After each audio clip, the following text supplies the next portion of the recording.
26 February 2019, 3 a.m. The city of Balakot, located in the southeastern part of Pakistan's Khyber Pakhtunkhwa province, was peacefully in the midst of a restful slumber at this hour. Suddenly, the entire area was shaken with the sound of a powerful series of explosions. Following this, intense tremors were felt on the ground, and startled locals quickly awoke from their sleep, rushing out of their homes in panic. Confused and unsure of the situation, they looked up to see a large number of fighter jets swiftly speeding across the sky above them. This sight sparked the suspicion among the residents of Balakot that something catastrophic was happening in their city. Within minutes, a line of military ambulances and various military vehicles raced toward the Jab hilltop, located near Balakot, further amplifying their anxiety. Yet, even as this was happening, the common people of Balakot did not yet understand what was actually occurring. However, just a few hours later, when international media reported the event, they learned the truth. This was India's retaliatory strike against the devastating attack carried out by Jaish militants in Pulwama, Kashmir, which had caused immense grief to the country. Named Operation Bandar, this military action is described as one of the most complex attacks in the history of the Indian Air Force. The new video that is being shared sheds light on this operation and allows us to understand more about the untold stories behind it. 14th February 2019, a convoy of Central Reserve Police Force, CRPF,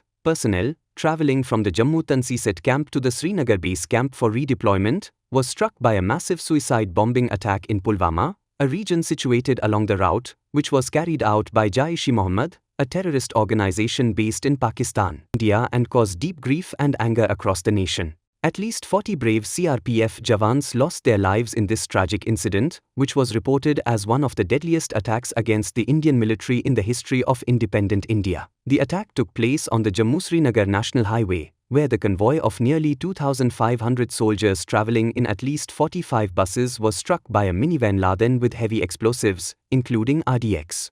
This attack was carried out by Adil Ahmed Dar, a member of the terrorist group, and the nation was shaken to its core by the sheer scale and audacity of the strike. National and international media reported the attack as one of the largest terrorist attacks on Indian soldiers, further escalating the tension with Pakistan. This attack led to a national outcry, demanding severe retribution against Pakistan and its backing of terrorist organizations like Jaish-e-Mohammed. The outrage spread throughout the country, and a clarion call for immediate action against the perpetrators rose from every corner of India. The government was under immense pressure, with the Prime Minister's previous promises of avenging such attacks and ensuring retaliation against anti-India forces. Military experts, citing previous instances, strongly advocated for a powerful response to send a clear message to those who challenge India's sovereignty. The day after the Pulwama attack, 15th February 2019, saw a critical meeting of the Cabinet Security Committee under the leadership of Prime Minister Narendra Modi at his residence at 7 Lok Kalyan Marg. The meeting was attended by key cabinet ministers, the National Security Advisor, NSA, Ajit Kumar Doval, the heads of the Army, Navy, Air Force, paramilitary forces, and senior officials from the Intelligence Bureau, IB, the Research and Analysis Wing, RAW, and the Coast Guard.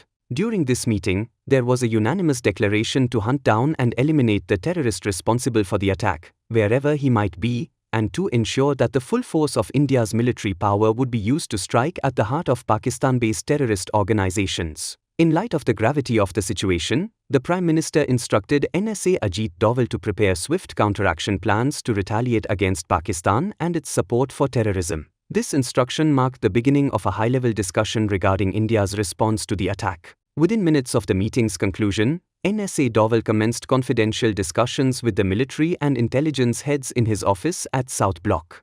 General Bipin Rawat, then the Chief of Army Staff, assured that the army was ready to conduct a surgical strike on terrorist camps across the border in Pakistan and Pakistan-occupied Kashmir, POK. Air Chief Marshal B.S. Dhano, the Air Force Chief, affirmed that they were prepared for precise airstrikes if necessary, while Admiral Sunil Lamba, the Chief of Naval Staff, assured that the Navy was also on standby to provide any required support. The key question at hand was determining the exact locations of the terrorist camps and how best to neutralize them.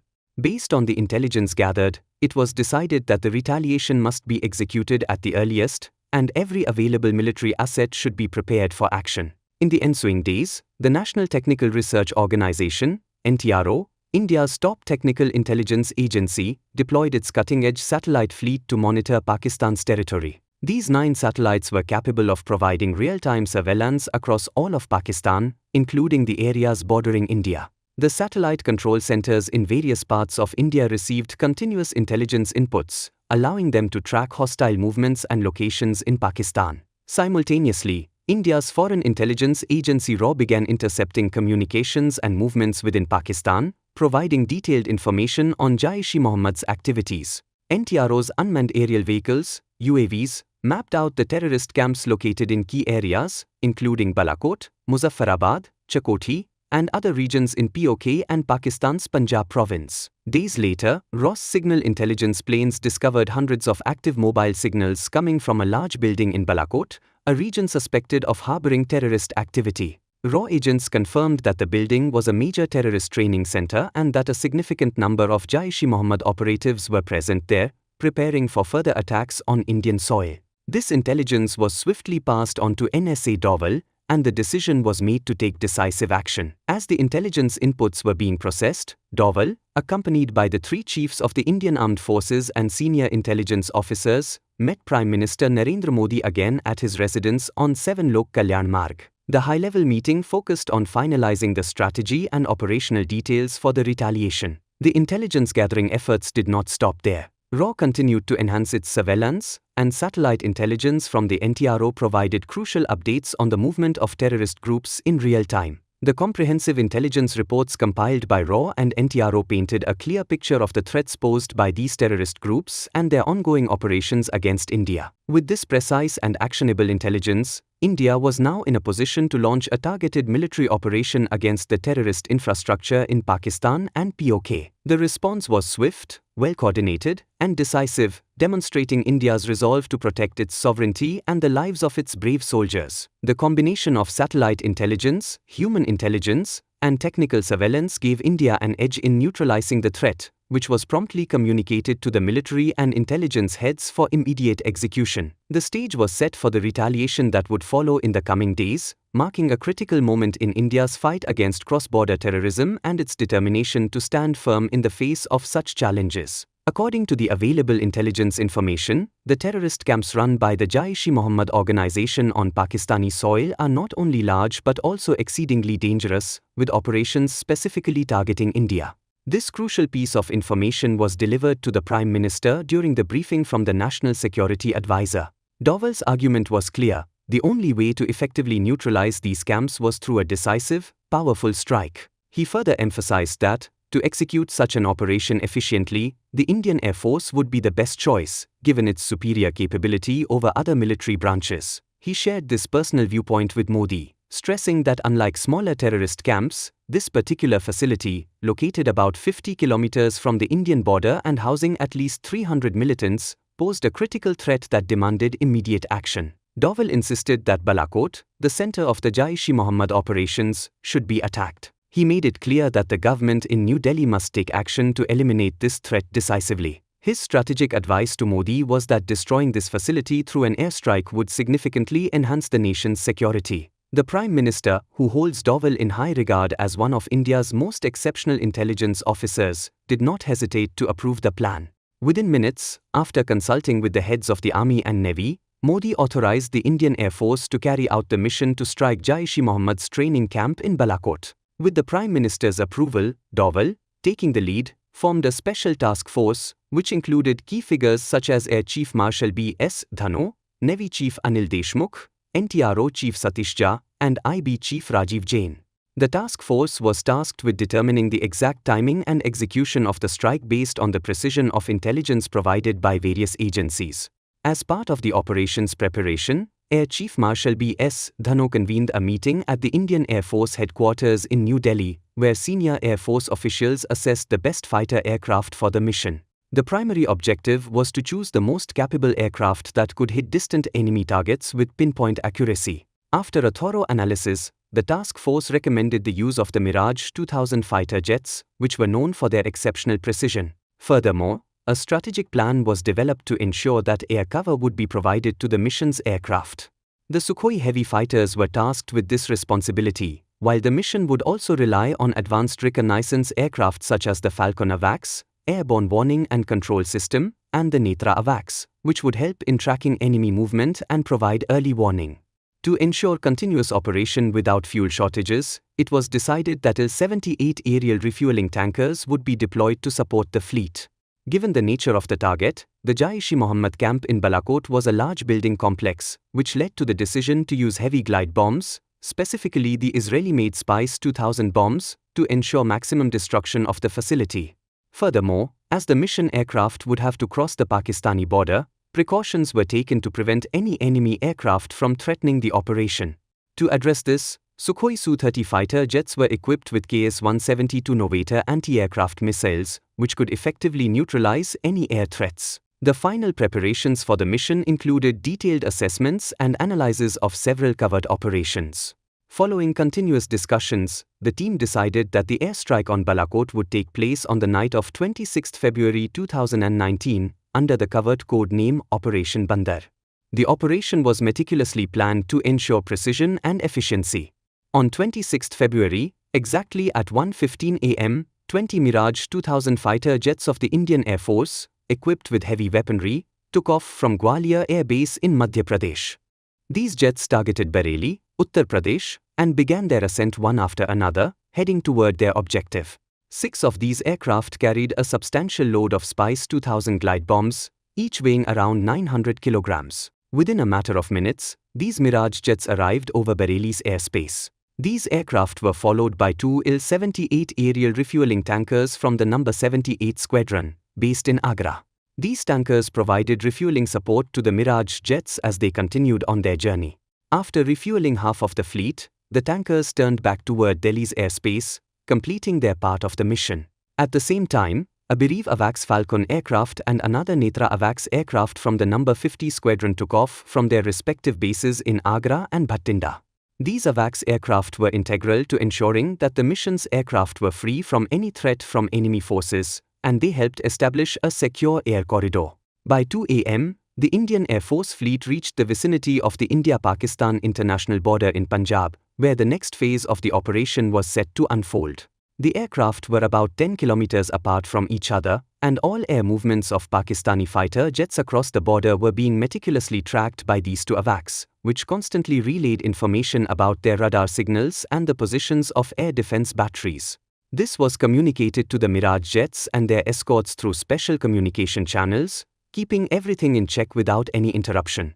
At around 2:20 am, 6 Sukhoi 30 heavy fighters from Halwara Air Base in Punjab and Sirsa Air Base in Haryana were deployed into the sky to provide air cover for the attacking Mirages. These powerful Sukhois suddenly changed their direction, heading south towards Rajasthan, before crossing the India-Pakistan international border. This maneuver created considerable confusion in the Pakistani radar stations monitoring the Indian air movements, as they feared the Indian Air Force was preparing to attack the Jaish-e-Mohammed headquarters, either in Salar, Sindh, or in Jabalpur to the north.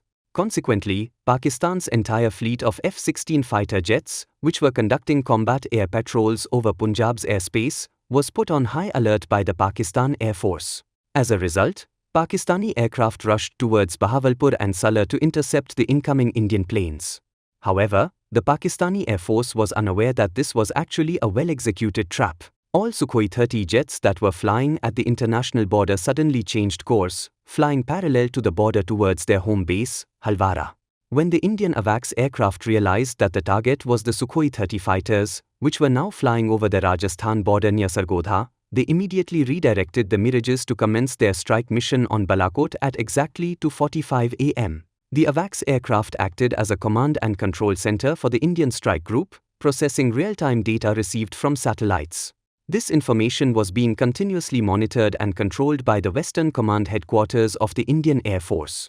The information was also being communicated in real time to the Prime Minister in New Delhi, the National Security Advisor, and the 3 military heads. However, at that moment, an alert was received from the Indian Netra AWACS, which had detected the presence of a Pakistani Sabre airborne early warning aircraft near Manshera, south of Balakot.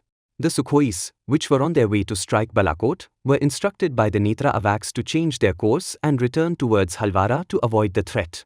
The Indian strike formation, which was waiting for the command to commence the operation, was prepared for any threat that might arise from the Pakistani AWACS aircraft. Air Vice Marshal Hari Kumar, the mission commander, had ordered that if the Pakistani AWACS aircraft posed any threat to the Indian planes, it should be immediately destroyed over the Pakistani airspace using novator anti-aircraft missiles attached to the Sukhois. As the Pakistani AWACS aircraft moved further south, the Sukhois continued their journey within Indian airspace. This allowed the Falcon AWACS to once again give the green light for the Mirages to commence their strike. The two Mirage strike groups, each consisting of 8 aircraft, approached the Pakistan border undetected by Pakistani radars. The formations, flying at an altitude of about 30,000 feet, crossed the border and proceeded swiftly towards Balakot. With 16 of the total 20 aircraft assigned to the strike mission, while the remaining 4 stayed behind to monitor the situation. At exactly 3 a.m., the strike groups carried out a release approach to drop 6 Israeli-made Spice 2000 glide bombs on the 3 large buildings located at the Jaish-e-Mohammed training center in Jab Hilltop. Within 5 minutes, the entire attack was completed, and the Mirage formations made their return to Indian territory before the Pakistani planes could even react. The Prime Minister, Narendra Modi, had declared that the sacrifices of the brave soldiers in Pulwama would never be forgotten, and that the perpetrators would be held accountable. Through the Operation Bandar strike on Balakot, the Indian Air Force fulfilled this vow, sending a clear message to Pakistan. The airstrike carried out by the Indian Air Force in Balakot, known as Operation Bandar, delivered a crushing blow to Pakistan's political and military leadership. It reaffirmed to the world that India could strike anywhere, at any time, and in any manner. Despite Pakistan's extensive defense mechanisms, the retaliation they received was beyond their capacity to withstand. To cope with the humiliation from this attack, Pakistan launched an airstrike on Indian soil using F-16 jets on 27 February 2019. However, due to the strong Indian defense, their mission was thwarted, and 2 of their F-16 jets were shot down. In the midst of this, a Pakistani MiG-21, which had mistakenly crossed the border, was destroyed, and its pilot, Wing Commander Abhinandan Vartman, was captured. While this caused a setback, Prime Minister Modi's stern warning to Islamabad ultimately forced Pakistan to release Abhinandan unconditionally, marking a significant diplomatic victory for India on the world stage. Pakistan's attempts to discredit the Balakot attack as a failure were continuously rebutted by India's firm arguments. Additionally, India dismantled Pakistan's long-standing nuclear blackmail strategy through the decisive airstrike at Balakot, rewriting the power balance in South Asia at that time. In short, this massive blow to the terrorists of Jaish-e-Mohammed and their supporters in Pakistan, delivered by India, was a significant shift from the policies that New Delhi had followed until then. The world witnessed a drastic change in India's approach. The political, military, and intelligence leadership of India, after this action, made it clear that any attempt against the country would be met with a swift military response, sending a strong message to the enemy. This act turned India into a more aggressive and resilient nation on the global stage. It also prompted a reassessment of their strength by their adversaries, making them realize how irrelevant their past comparisons were. The military's actions in helping India come out on top in this situation were highly commendable. Jai Hind.